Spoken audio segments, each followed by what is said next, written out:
Altın palta. Burunqi zamanda Adil ismlik bir bala ötken ekan. Ularning oilasi nihoyat kambag'al ekan. Adil boyga yollanib ishlaydi ekan. Adil ertadan kechgacha tinmay ishlasimi, boy uni o'rin deb tanlaydi ekan. Bir kuni Adil taqqa o'tin keskil mengibdi. O yo'ldagi ko'rikdan o'tayotganda paltisi daryoga tushib ketibdi. Suv bakmi cho'nqur ham tez oqadi ekan. Adil paltisini ololmabdi. U boyning g'azabidan qo'rqib yig'lab ketibdi. Dal shu chaqda oqsoqolliq bir buvay kep qapti. "Balam, nimishqa yig'laysan?" deb so'rabdi u Adildan. Adil bo'lgan voqeani boyga so'zlab beribdi. "Yig'lama, men paltongni chiqib beray", debdi buvay. Buvay paltongni qilib suvga sho'ng'ibdi. Birdamdan keyin bir oltin paltini ko'tarib chiqib ketdi-da, "Balam, paltong mushumi?" deb so'rabdi.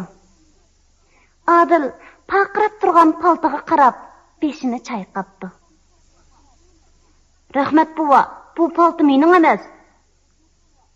Buvay yana sho'ng'ibdi. U bu qitim bir kumush palto ko'tarib chiqibdi.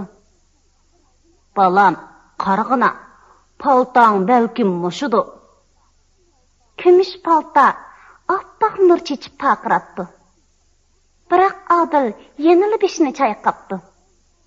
"Rahmat buva, u paltomi mening emas." Buvay palton qilib yana suvga sakrabdi. U bu qitim bir temir paltoni ko'tarib chiqibdi. "Balam, paltong mushumi?" Adil o'zining paltisini tunib, xushalligidan sakrab ketibdi. U paltini ilib, buvayga rahmat aytibdi.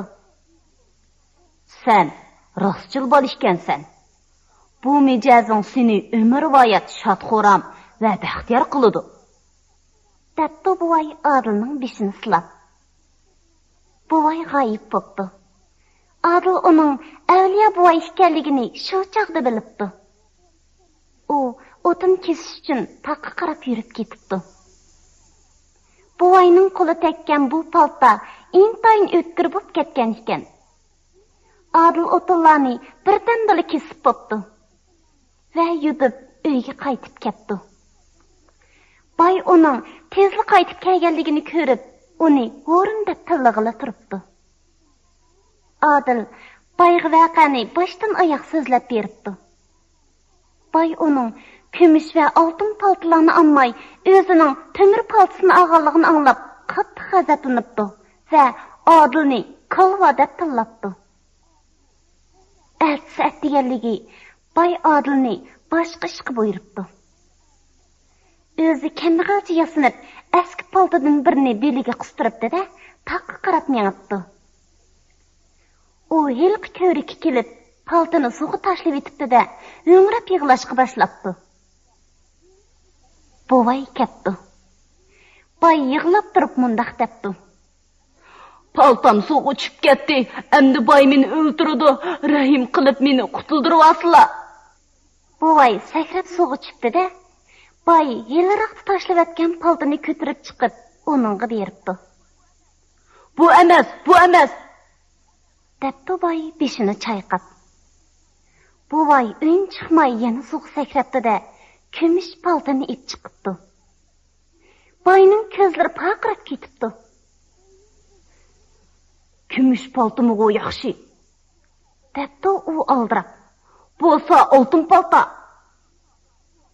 Buvay uningga kumush paltini tashlab beribdi va suvga tushib chaqnab turgan oltin paltini ip chiqibdi.